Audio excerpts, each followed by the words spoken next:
Saudi আরবের Medina Munawwara মসজিদে নববীর গেইটের সম্মুখভাগ যেন একখণ্ড বাংলাদেশ।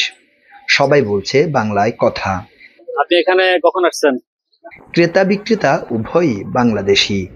এই দেশে আসি ফরেনের সাথে থাকবো না বাংলাদেশি ভাইদের সাথে থাকবো না কি করব না করব। এখন এখানে আসি দেখি মানে আমি খুবই এক্সাইটেড হয়ে গেছি।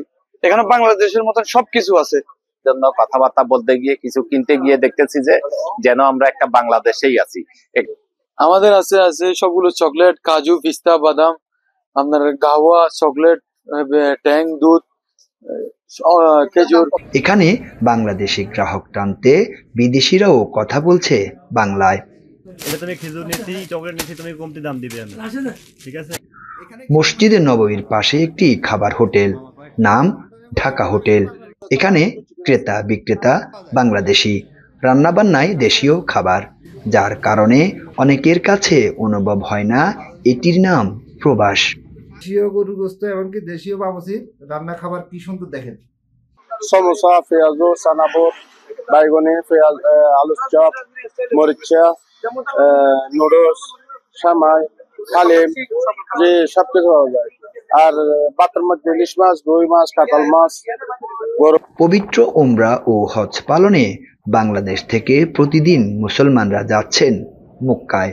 হজের কাজ শেষ করে আসছেন মদিনা মুনাওয়ারা। বেশিরভাগই উঠছেন মসজিদে নববীর কুবা নাজিল ও মসজিদে বেলাল এলাকায়।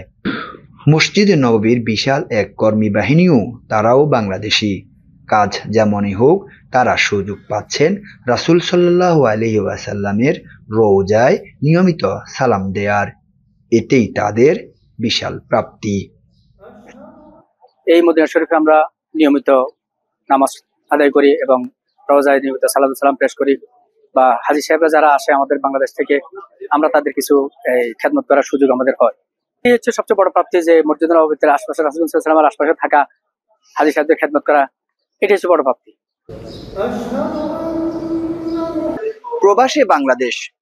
মদিনা মুনাওয়ারার এই শহরে বাংলাদেশি যে জেলারই বাসিন্দা হোক না কেন, তাদের মধ্যে রয়েছে দারুণ ভ্রাতৃত্ববোধ। এমন বন্ধন অটুট থাকুক দেশের প্রতিটি ঘরে ঘরে, এমন প্রত্যাশা এখানকার প্রবাসীদের। Arifur Rahman, Jamuna news, Madina Munawwara, Saudi আরব।